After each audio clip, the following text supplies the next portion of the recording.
Hi, my name's Valerie Dibble, and I'd like to share with you a short artist talk about a piece that I recently did that's entitled A Seat at the Table.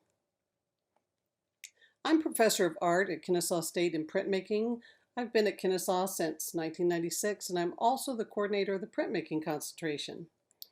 I love making prints and I love doing quilts, so I did a piece for the faculty exhibit that's about 54 by 44 inches, a large quilt that's quilted print. Part of the motivation for this piece was to kind of ask and answer some questions about what does it mean to be a female in the 21st century. And actually, I could be considered mid-century modern since I did start in the 20th century. So I've lived through a couple different, events in the history of women, and I really tried to ask how things have changed. Women got the right to vote 100 years ago, and we celebrated that anniversary in 2020. So there's been a lot of things that have happened and changed, and just curious about the contributions that other women have made. I certainly come from a long line of powerful women. You know, my mother, my grandmother, aunts, other people that have mentored me. I hope to be a mentor to other young women and pull them up the ladder. I'm also interested in women's work. What are the chores that are associated with women? What's the daily labors? Why are these not considered as important just because they're unpaid? So there's a lot of traditional women's roles that I like to look at my work. I enjoy the cyclic nature of the daily chore, and I really want to give homage to women's work because I feel like that we're the foundation of society, and there's a lot of joy in the service and the work that women and mothers get to do. And I see it as the joy of being the server versus being the served. So you really get um, a lot of fulfillment out of the activity of being the server. And I confront these kinds of things in my artwork quite a bit. Um, Over my career, I've tended to address things that I deal with on a daily basis: a set table, simple things like serving tea or enjoying the company of families, being able to make food for them and set the table. This print actually features my grandmother's tablecloth, so it's very important to me. So there are little details that are personal and also subliminal about pieces. I like to give homage to the cyclic activities of chores, simple chores: washing dishes. You have the wash, dry, put away, morning, noon, and night. So you really, as a caregiver, you have to find beauty in the art of service. Things that are repeated throughout the day, how the light hits ordinary objects, how the extraordinary can be found in the ordinary. I also like the repetition of relationships. You're young and then you get old. You get married. You say, "I do, I do, I do." So giving homage to significant relationships in your life are important. I like to use the craft and medium that have typically been in women's domains, such as china painting, um, or in this case, printing on ceramics and depicting the cyclic nature of life and of the day, and also having kind of a tongue-in-cheek look at the balancing act that women are so good at doing. I like to do, as I mentioned, other women's work, which would be quilting. The medium of quilt has been an activity typically participated in by women. Integrated in, I like to integrate ideas of being a woman into these quilts. And you think of quilts, they're decorative utilitarian pieces for warmth, and they can also be very beautiful pieces like wall hangings.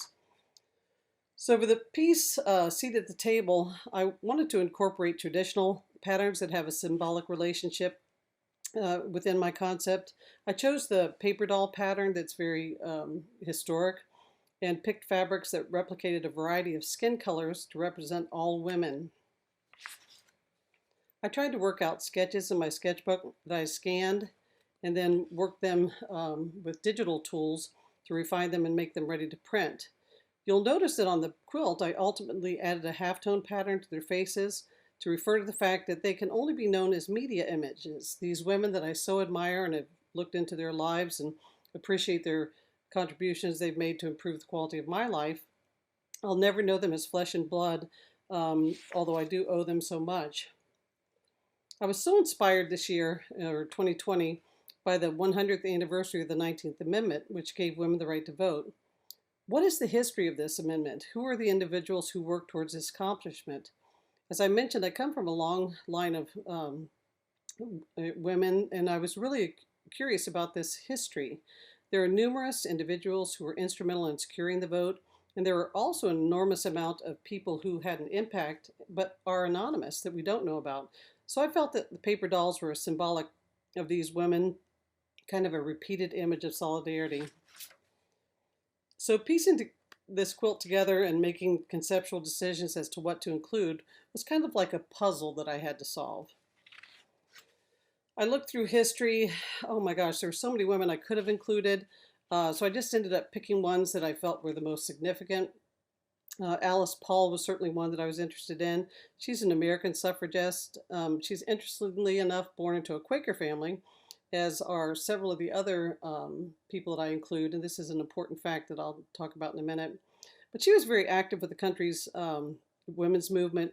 She worked with the National American Women's Suffrage Association, and she co-founded the Congressional Union, and after 2 years, she formed the National Women's Party in 1916. And because of her passions, she led demonstrations. She certainly suffered. She was imprisoned numerous times because of her work, just trying to obtain the vote for women. She was pivotal in getting the 19th Amendment passed in 1920, and she continued to work with the National Women's Party headquarters and push for equal rights to the end of her life. She passed away in 1977, so she was able to see a lot of the fruits of her actions come to fruition. Another one I included was Lucretia Mott. She was an activist and abolitionist and a major contributor to the women's movement. She spent her whole life fighting for reform on the behalf of women. For the first Women's Rights Convention in Seneca Falls, which was held in 1843, she co-wrote the Declaration of Sentiments that really inspired women to fight for women's suffrage. Lucretia Mott, Alice Paul, and Susan B. Anthony were all Quakers, and this played a large role in their push for the vote. Quakers believed that all men and women are created equal, so having the right to vote seemed very logical and just to them, which was not a common thought.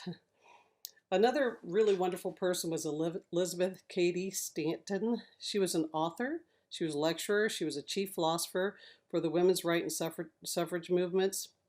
She formulated the agenda for the women's rights that guided the struggle well into the 20th century.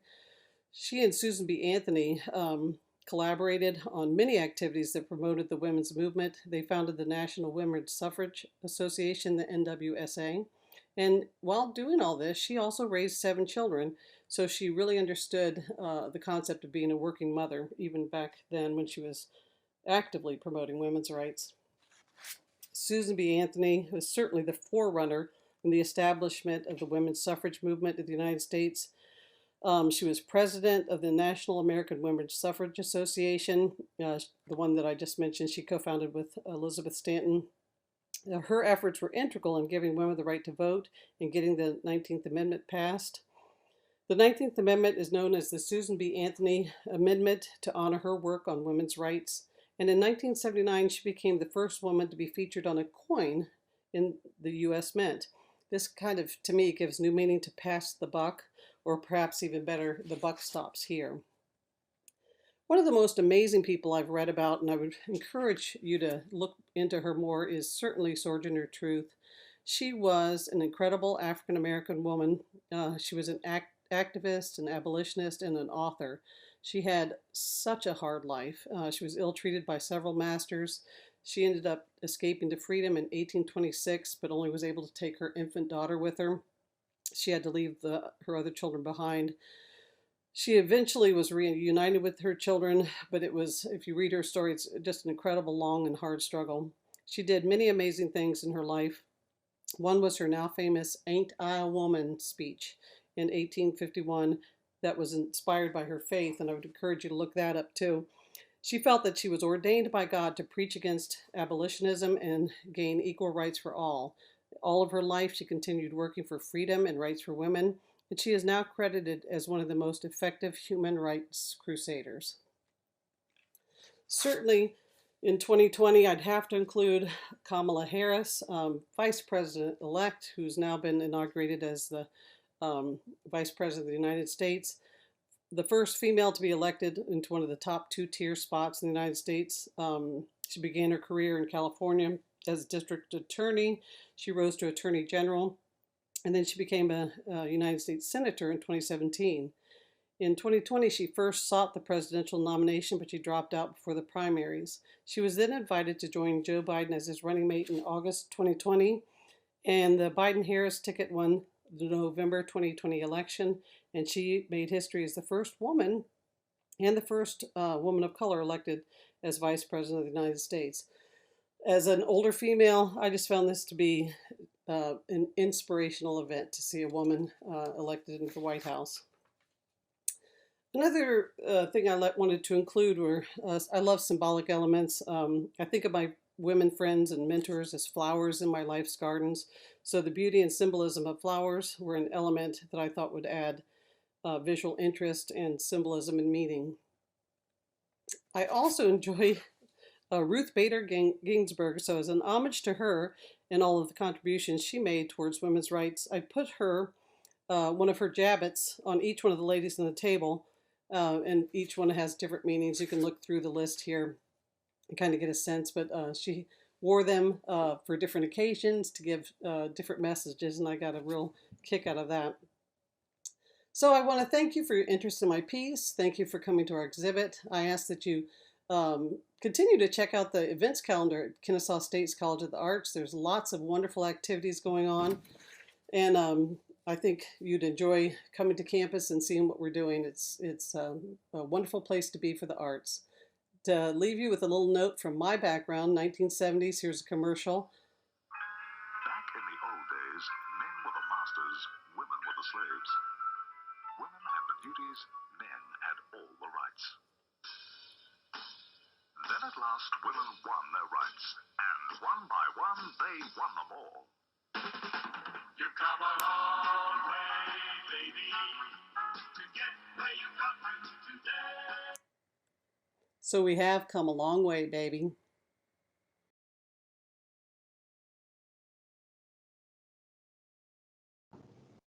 Hello, my name is Craig Brasco. I am an associate professor of graphic design in the School of Art and Design at Kennesaw State University. I'd like to take a second and thank Elizabeth Thomas in the Zuckerman Museum of Art for letting me be a part of this last Wednesday lunch. And I'd like to just take a few minutes to talk about my background and explain the work that I have in the show, in the faculty show in the Morton Gallery. So I studied studio art and biology at the University of South Carolina at the Aiken branch and also in the main campus. I had a focus in the studio arts with mostly graphite drawing, pen and ink, figure drawing, and oil painting. My main instructor there was a man named Al Beyer, and he studied at Columbia University, and he was a big impact on me in terms of his focus, which was mostly contemporary realism or representational work. So I carried that with me, and at the same time, when I was in high school in North Augusta, South Carolina, I had an interest in medical illustration. I discovered it, and one of the few schools that taught that discipline happened to be in Augusta, Georgia at the Medical College of Georgia. So I went to visit there when I was 16 and learned about it. So when I graduated from college, I went to apply to that school. It was a 2-year program, and I learned everything there about digital art. So this was in the late 90s, and at the time, there wasn't much you could do in terms of study at the undergraduate level, at least where I went to school. We did have an Apple computer. I toyed around with Illustrator, Photoshop, but that's where my real training began. And I was this, traditional painter with oil paints, watercolors, and was forced to switch over to a computer. So I learned how to use a Wacom tablet, which is this right here. Actually, I could show that. And I use a pen that comes with that. And that's in various forms. That's what I've been doing pretty much for my whole career. So I worked as a medical illustrator at a company called Atom for about 5 years, and I did some freelance work for a while. But I got the chance to teach about 5 years or so after I started Atom, and I discovered that I really enjoyed it. And I made a decision to uh, move over into that field as a professor. The business wasn't doing that great either, and I was laid off actually at Atom, and it worked out that I could go teach, and that's what I've been doing ever since 2003 at the college level. And that has allowed me to really focus on my artwork in terms of becoming a better digital painter. At that same time is when I discovered online communities that were focused in art, like conceptart.org, which has now evolved into different communities like artstation.com. So it was through this community that I learned that I could do techniques that I learned in college that were traditional techniques and apply those to my digital work. So I have some examples that I have to show here with this video, and all of these were done with a Wacom tablet in Photoshop. I use different techniques for that, including a pen and ink style, a color style that mimics oil painting, sometimes airbrushing. And you know, I the other thing that you can see here is my interest kind of changed from medical illustration to what I call fantasy art. Most of the freelance work I do is for gaming, published games that are for tabletop role playing. And most of my work in that regard is pen and ink, but I do also color work from time to time. And that's becoming more of my drive is to move in that direction. Now, at the same time, this show was important because I got to do something I haven't done in the past, which is work at a larger size than I usually do. The actual canvas that I worked at was 48 by 60 inches, and then I printed it out at the size that you see at the show, which is 24 by 30. So that was something new. The other thing is, I've for a long time been very influenced by music, and the piece that I have in the show is called Man of Fortune, and that's based off a Carole King song called Tapestry, which is a very special song to me. I grew up listening to Carole King in the house along with James Taylor and similar music that my parents would play. And when I was young, I could understand what the songs were saying, at least I thought I did. And all these images would come into my mind that I've kind of never addressed and never really tried to, put into an image. So this was my attempt at that, and I want to keep doing that with some other songs that I really care about from my childhood, that the visual messages that were put into my mind. So I'm trying to navigate that and hopefully see where that will lead me with my work. Um, Thanks again for watching. I really appreciate it. And again, I'd like to thank Elizabeth Thomas and the Zuckerman Museum for this chance for me to speak about my work and show some of the things that I've done. So thanks for watching. I really appreciate it.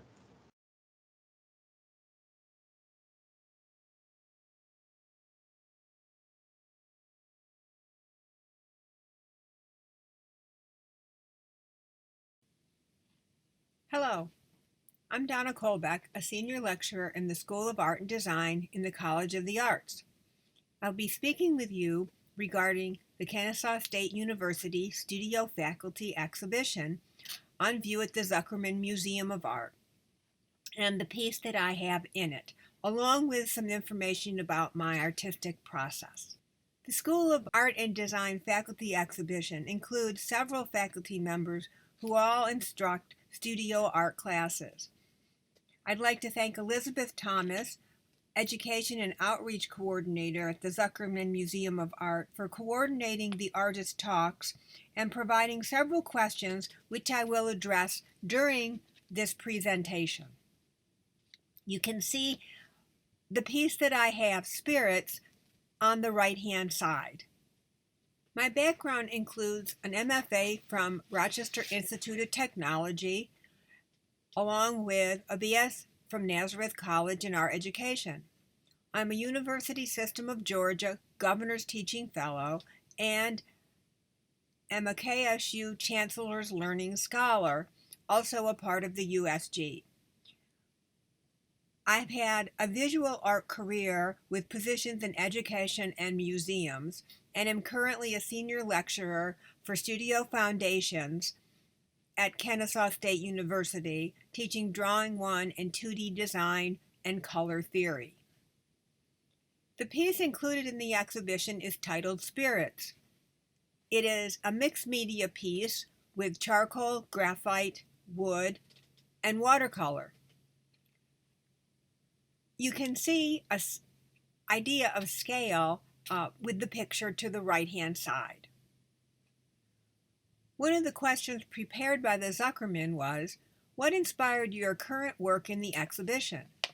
Well, for the faculty exhibition, my intent was to model the creative process and to create an artwork to reflect the courses I instruct, Drawing 1 and 2D design and color theory.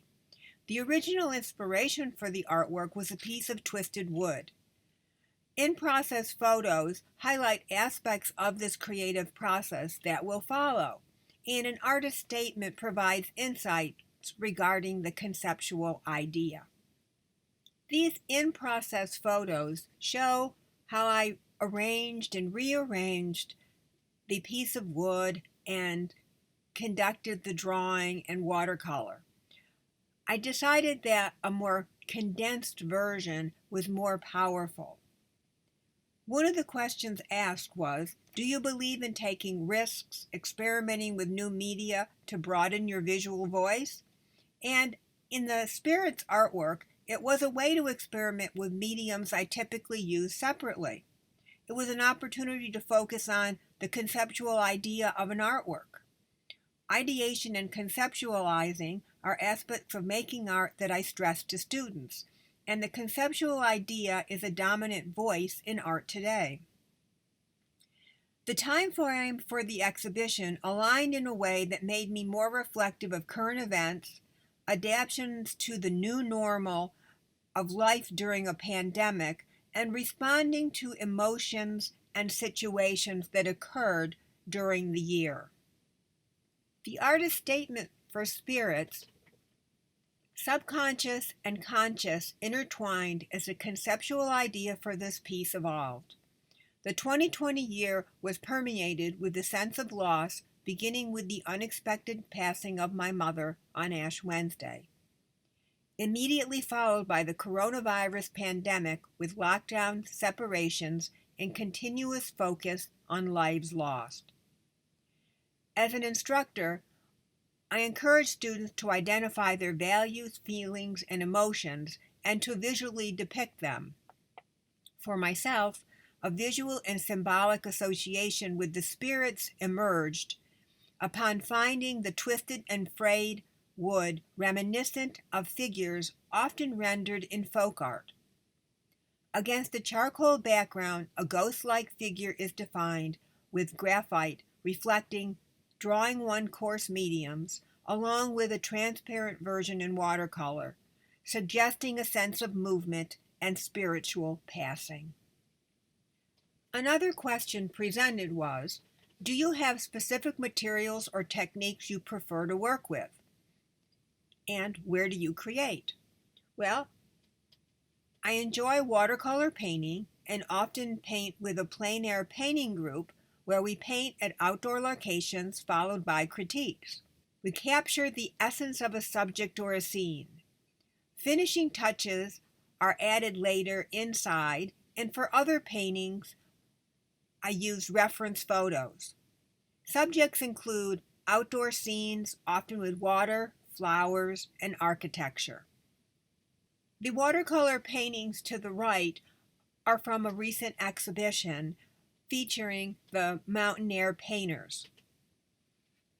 I continue to take workshops and classes, which reflects my belief in lifelong learning.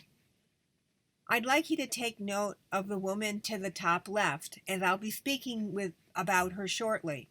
To the center is a study of values, and then to the right, the beginning of a watercolor painting. The table surface shows a variety of materials used to create a watercolor. This watercolor, Blueberries, you can see the photographic reference to the left and the painting to the right. The artist's statement for Blueberries is, blueberry picking is a favorite summertime activity. Some ripe and not quite are depicted in this painting with a focus on values inspired by a watercolor workshop I attended with a signature member of the Transparent Watercolor Society of America. The instructor was my middle school art teacher, Martha Deming, who influenced my interest in art and career as an art educator. Through her engagement with students, she continues to serve as a role model with direct and residual impact. I concur with her mantra, which I strive to emulate, always looking to learn something new and to share knowledge. These are examples of artworks and exhibitions, all watercolors, and reflect the subject matter mentioned earlier. Other mediums that I have worked in include photography, and these two pieces were included in exhibitions at the Marietta Cobb Museum of Art. Another question is, what inspires or motivates you to create art? Well, art making is a creative outlet engaging the right side of the brain. As an instructor, creating art keeps me grounded and provides empathy.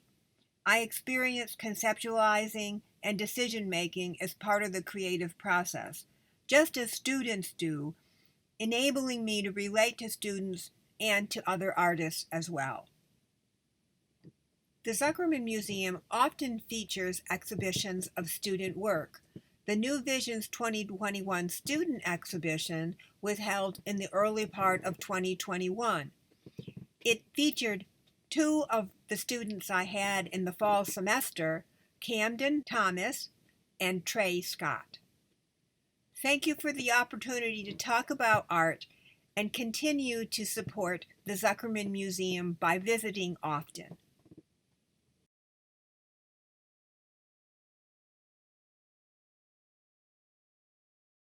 Hello, everybody. My name is Keith Smith. I teach sculpture and ceramics at Kennesaw State University. I have a couple pieces in the faculty show, and the Zuckerman Museum of Art asked me to speak to you about those a little bit. Two of them are teapots, and they're sort of post-industrial teapots based on a previous work entitled Toxic Torts, which was about toxic torts, which is where companies come in and dump their waste and garbage, and it often affects the health of the town and the environment. And the piece was a sort of drink set for the people in support of doing that sort of thing. So it was like the CEO, the lawyer for the defense, the witness, X, Y, and Z. And the containers themselves were, well, I have one around here somewhere. There we go. Sort of these kind of pieces like this, and I think I have a picture I'll bring up in a second. But oil drums and very rustic kind of surfaces, that sort of thing, and also a lot of symbolism too. So like I put everything, like the nuclear symbol, the poison symbol with the skull and crossbones, all that other stuff. And it was interesting because you sort of got an almost visceral sense of the thing in terms of like not wanting to get near it. And a lot of it was, I thought, the surface rather than the form itself, although the forms were sort of old and industrial.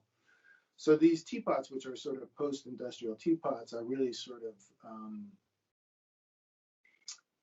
almost a test of how much does the surface as opposed to the form affect how people feel about something. And so far, it's actually been, regardless of the fact that there's sort of like old oil drums with these kind of rustic pipes for handles and spouts. People have always responded to these newer pieces very favorably. And that says a lot about surface and also how much people look at sort of surface as opposed to form. And just the use of, you throw on some sort of luscious glazes with a lot of depth to them and visual interest, and it has a great effect on the form. So there's that sort of exploration, and that's been ongoing. I'm still doing some stuff along that lines.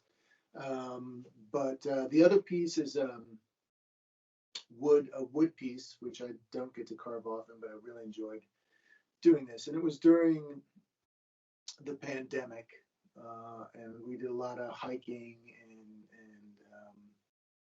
and just walking the dog out in the woods and that sort of thing. And that actually, the piece of wood was a volunteer piece of wood. It was one that I found back in the woods behind my house, and was black oak. I cut a piece of it, and actually had part of the a branch that sort of went off to the side. So if you look at it closely, there's sort of the vertical part of it, or the trunk of it, which are the fingers, and then the thumb that comes off is actually the piece that went off the side of the tree. And that created actually a line in between where the piece came off and where the trunk was, kind of the crotch of the tree right here. And that created the line right here, which is akin to this line, which is the headline. So, if you know anything about palmistry, there's sort of, your love line, your headline, your lifeline, your fate line. Those are sort of the major lines. But headlines, right in the middle of it all. And that one sort of fell right in the right spot for that. So I called the piece headline, which is interesting because the headline is really sort of whether you're sort of artistic or what right brain or left brain, sort of mathematically inclined or artistically inclined. And also state of mind, which during the pandemic was sort of a big issue for everybody. And it also is a gesture of sort of asking for help, right? So if you're reaching out, you have the presidential wave, the stop please, the hold the taxi. It's all very sort of firm. Your mind sort of sends these signals to your hand to communicate. And I find the hands are very effective in saying something about the person and their state of mind. So there's sort of very stiff, but then there's also kind of, almost like your mind is sending the message of help, but you just don't have enough strength to really pull it off. So you're sort of the fingers are kind of tentative. One's up, the rest of them are kind of almost there. Pretty much like you think the painting Raft of the Medusa, right, by Jericho. So it kind of harkens back to the idea of reaching out, I guess. But there's a lot of other wood pieces actually in there, but Robert Sher, which I love those pieces. There's some great paintings in the show, and everything from illustrations to hyper realistic stuff to, just a great show. So I hope you get a chance to go and see it. Just make an appointment with the ZMA, go on over and check it out. Thank you for joining me today, and hope you make it to the show. Thank you. Bye-bye.